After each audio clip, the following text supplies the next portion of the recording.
Good morning, everyone. This is Megan from GoGPS. And today we're going to be focusing on the Drive app specifically just for doing DVIR. So this is for companies that aren't required to do hours of service by any means, and they just want to be able to come in as a driver or have their drivers come into the system through the Drive app and complete a driver vehicle inspection report. Okay, so this is going to be for the driver's portion of it, what they're going to see when they log into the app and how to complete the DVIR. Okay. So it asks me to go ahead and log in. I have my email address put in there, and then it has a section for me to put my password. And you do want to make sure that, especially the first time, you are signifying your database. So I'm just going to hit cancel here real quick. There's an option button at the top right-hand corner. You're going to want to click on that and put in the name of your database. If you do not know the name of your database, please contact an administrator of your company and they will provide that to you, or you can call GoGPS, our support line, and one of our team members or even myself will assist you in finding out what your database name is, okay? So you don't have to worry about the server portion. It's just the name of the database that you're going to want to make sure that you put in there, especially being a first-time user or driver accessing the Drive app. Okay. So I'm going to go ahead and hit next. I'm going to type in my password here. Okay. And I'm going to hit login. Okay. So now it's going to log in to the system here. Let me just hide that there. All right. Because I'm using the computer format of this system and not an actual smartphone or a tablet, I don't have my location turned on, so it's not going to find any vehicle around me. Now, if you're using a phone or a tablet and you're out in a yard and there's 30 vehicles out there or 30 pieces of equipment, it will pull up all the ones around you. So just keep that in mind. So if for some reason it doesn't, you can always click inside of the box there, hit your space button on your smartphone or tablet, and then it'll give you a list of all the vehicles that are available to you to complete a DVIR. So I'm just going to go ahead and hit Megan's Journey. That's the one that I want to use. I do not have a trailer that I need to attach. If you had one, you could do so in here by hitting attach trailer and then selecting from the list. If you do that and there's no trailers listed for you, again, please contact your administrators. Those are set up on the software portion of the side to then reflect and show inside of the Drive app. Okay, so I have no trailer, so I'm just going to go ahead and hit continue. And then it says for me to certify inspect. So I'm going to go ahead and certify the previous inspection to make sure that, everything that they said was true and correct. And then I'm going to complete my inspection. So I'm going to hit certify and inspect. It's going to show me, this vehicle was inspected with the accordance of regulation and then the regulation number. It'll have the company name. Mine is GoGPS. Yours will be your company name. It'll have the last date and time that the inspection was completed, the address of where it was completed, what type of inspection it was done, so a pre or a post trip. Most companies only require you to do a pre-trip once a day, or it would be every time a new driver gets into that vehicle. Okay, and that's for safety purposes. All right. This asset type is a vehicle, it's not a trailer, and then it says it was signed off by myself, so Megan Caputo. All right. Then it gets into just a little bit of extra information about the odometer, license plate, trailer. If there was one, it would say trailer number or name. And then my home terminal is the name of my company, which is GoGPS. Yours will say the name of your company or the actual address of where your company's office or main yard is. Okay. I don't have any remarks to add in here, but if I was to, I could do so in this section. Just remember, every time you add a comment or a remark into the software, into the Drive app, it'll reflect and show into the software. Okay, so we're just going to go ahead and certify the previous inspection, and then it's going to go ahead and tell me to do my inspection. So I'm using the Schedule 1 truck, tractor, and trailer. That's generally if you are required for like hours of service, you're using a really large vehicle. That's what that Schedule 1 is for. We do have lots of different other options in the software portion, but you, as a driver, you don't have to worry about that because your administrative side will have given you options in the list.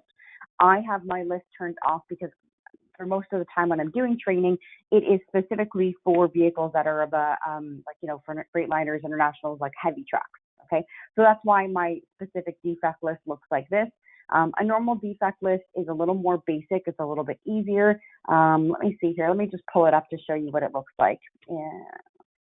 So the reason why I'm doing this and showing you what it looks like is just so that you are comfortable knowing that there are lots of other options for defect lists. And as a driver, it's always good to know and make sure that you're doing the correct one. So the general one that we have is the default vehicle defect list.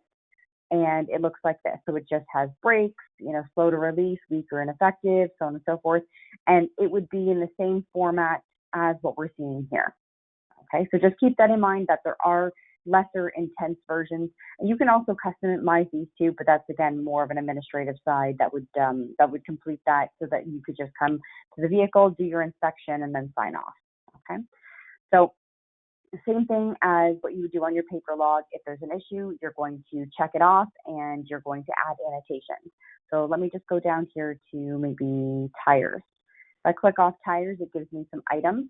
And the difference between, a black and a red is there's a major and then there's a minor. So major would be critical and that the vehicle cannot move until the item is fixed. So for example, a flat tire, or the tire has exposed cords in the thread, stuff like that. Those are major, or what we call critical defects, and really the vehicle is not to be moved until those items are fixed. If there's damaged tread or on the sidewall of the tire, if it's not making the tire having a problem, like if it's not causing an issue so much, you can drive it, but it does still need to get fixed right away, and you will have to click it off and give further detail. So further detail would be something like driver's front tire or passenger front tire is, has some damage, and kind of go into more detail. You can even take a picture and send it to your administrator so that they know exactly what you're talking about. But at least this here, you have to add a remark. Okay, so just keep that in mind. If there's no problems, you're not going to select anything. You'll just come down and do what type of inspection that you tell us what kind of inspection was completed, a pre or a post. Again, in most cases, it's going to be a pre-trip. I'm going to click pre-trip here for myself.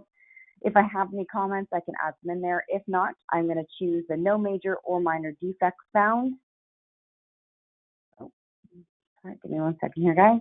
It kicked me out. I spent too much time going through that list. I apologize. There we go.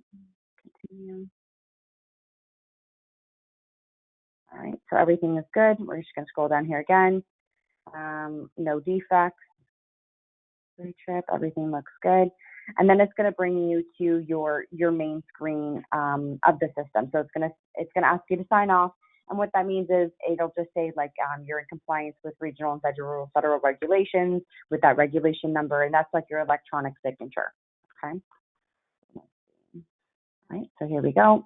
There it is. So your vehicle is inspected within accordance of regulation, and it gives the regulation number. You're going to say yes. It's okay that it keeps kicking me out. That's no problem. But generally, it would take you back to your main screen, which is going to look like, what is it here? Oh, it keeps kicking me out. Again, guys, I do apologize. I've been doing a lot of testing in here, so it's giving me a rough go. A run for my money.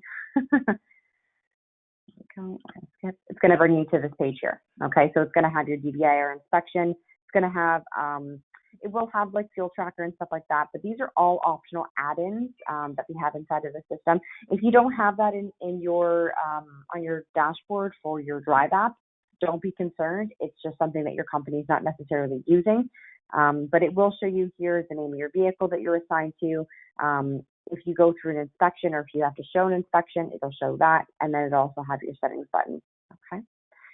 If you have any messages being sent to you from the software into the Drive app for yourself, it'll show you a little number right over here at the top right corner, but I have no new notifications. Okay. So that is how to log onto the Drive app, which again is called GeoTab Drive. If you download the app, you will require, as a driver, a username and password to gain access into that app from your company. So please contact your administrator, and if they need assistance, they will contact GoGPS. But yep, that's how you would log into the app and do your DVIR. I don't think there's any questions. So I'm going to go ahead and close up the session for today. But if you do have any further questions, please contact service@gogps.com, and we'd be happy to help you. Thanks, everyone.